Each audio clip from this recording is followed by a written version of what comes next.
nothing but truth on AFR Talk. Welcome back. Crane Durham's Nothing But Truth powering through. And we're already in the last segment. Went by very quickly. Appreciate Hans von Spakovsky joining us, senior legal analyst at the Heritage Foundation. Now a little history. When we talk about the 1995 shutdown, House lost 8 to 9 seats for the Republicans.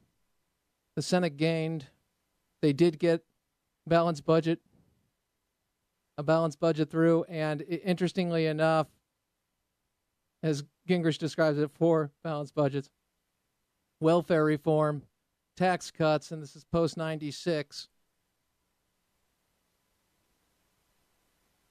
People can argue that it was very good for the conservative movement. That said, President Clinton was addressing this crisis in 1995 of a government shutdown, and here's what he had to say. Roll it. The government is partially shutting down because Congress has failed to pass the straightforward legislation necessary to keep the government running without imposing sharp hikes in Medicare premiums and deep cuts in education and the environment. It is particularly unfortunate that the Republican Congress has brought us to this juncture because, after all, we share a central goal: balancing the federal budget.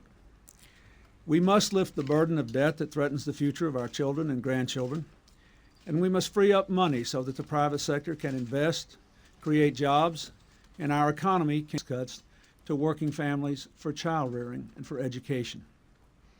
Unfortunately, Republican leaders in Washington have put ideology ahead of common sense and shared values in their pursuit of a budget plan.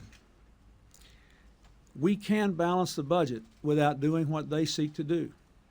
We can balance the budget without the deep cuts in education, without the deep cuts in the environment, without letting Medicare wither on the vine. Okay, few things. There were cuts in the rate of spending. Do you see the themes being brought out? They're brought out in steroids today, but do you see the themes? Nothing's really changed there. Something has changed, though, in the media composition as we know it. From talk radio to talk television to networks that have changed the landscape, certainly, and the market has responded very favorably to a balancing of the media center, left, 80 to 90+% voting for candidates that support leftist policies. That is specifically the Democrat Party, and when it comes to the president, Democratic presidents. Bottom line, the success of Fox News and the conservative blogosphere, as well as talk radio, has seen arguably a sea change in how the message is communicated and the opportunity for the truth to get out. Pete Domenici, Senator Domenici in 1995 said this, and tell me, could he have said this today about the very debate that we are having? Roll it. We have taken on programs that are growing so fast that everyone knows in 10 or 15 years we would not be able to afford them. We have decided that we would restructure the 2 major health care programs of our country because, as the President said more times than one, without that you will never balance the budget. Why did I do all this? I happen to be fortunate. I have a few children and have a real sense of a legacy that we leave to our children. And I am absolutely convinced that for adult leaders, if we don't leave a legacy which permits them to have a better life than we have, we're not worth our salt as leaders. And I am convinced that $220 billion deficits for as far as the eye can see is a legacy of destruction, a legacy of no standard of living increases, a legacy of high interest rates, a legacy of our children and grandchildren working many, many months of their lives each year to pay the debt we incur because we are not courageous enough to pay for it ourselves. Did you hear 220 billion? Well, he became part of a bipartisan organization to reform, and they, along with Alice Rivlin, put out a budget in 2010. It's very interesting. It includes a number of things of flattening and the tax code and simplifying it, as well as a sales tax, and reforms in our entitlement programs. That said, the greater case has always been, when we look at the debt and people think about it, I mean, I can't even imagine $1 trillion, much less $16 trillion. I can't imagine the unfunded liabilities in the sense of the cost for those and the inevitable way that we would have to pay for them. The choice between the total collapse and a new normal of very slow growth and an expanded welfare state that in essence drains the innovative spirit of the next generation, and again further empowers the state. I'm speaking about the children and the threat that the debt represents, as well as obviously the yearly deficits. President Obama bragging about a deficit that now is 40% greater than George W. Bush's biggest deficit. So the question becomes, does the problem have to get to the point where we break completely, or can we actually solve it? Can we take a step away from the cliff, or do we have to go over it? And I think the conservative movement is getting the idea that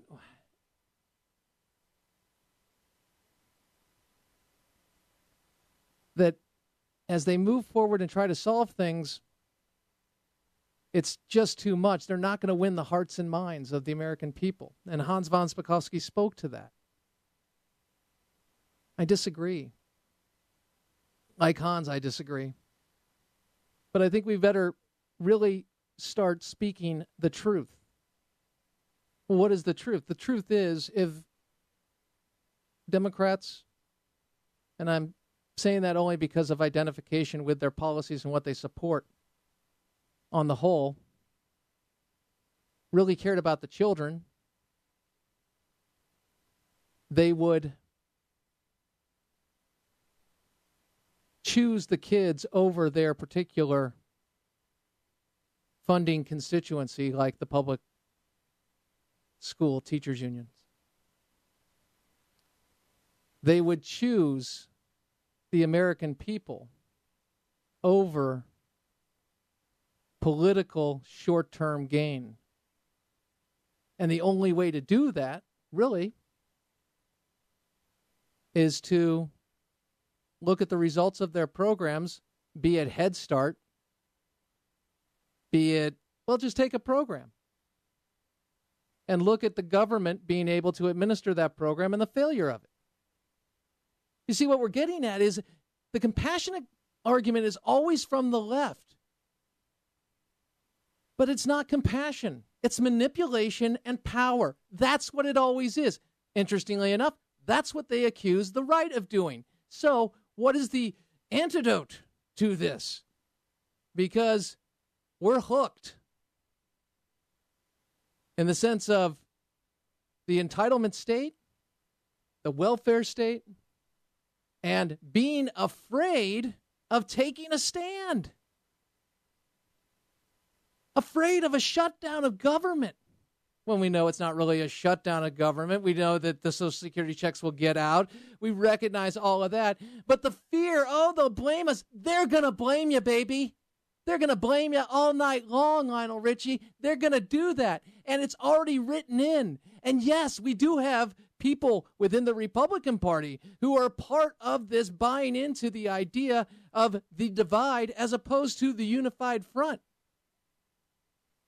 Imagine if the Republican Party was saying, rank and file, boom, we are not going to fund Obamacare.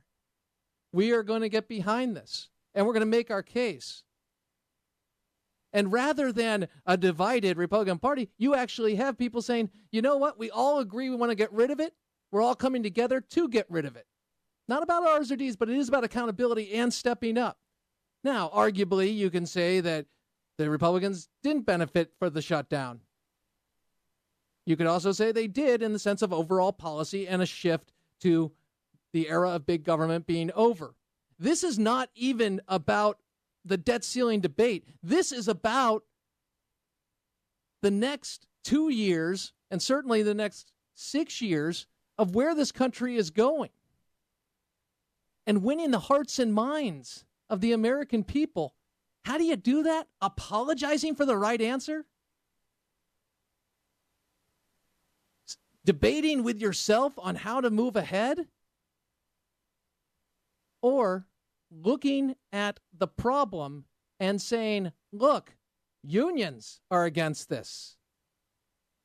We've got businesses that are exempted from this for one more year, delayed for 1 year, the employer mandate, but individuals are not. Why are you putting big business over the American people? There are so many ways to go at this thing, but remember, every time you do it, they're going to talk about divisions, they're going to talk about a whole host of things, but they're never going to talk about the substance.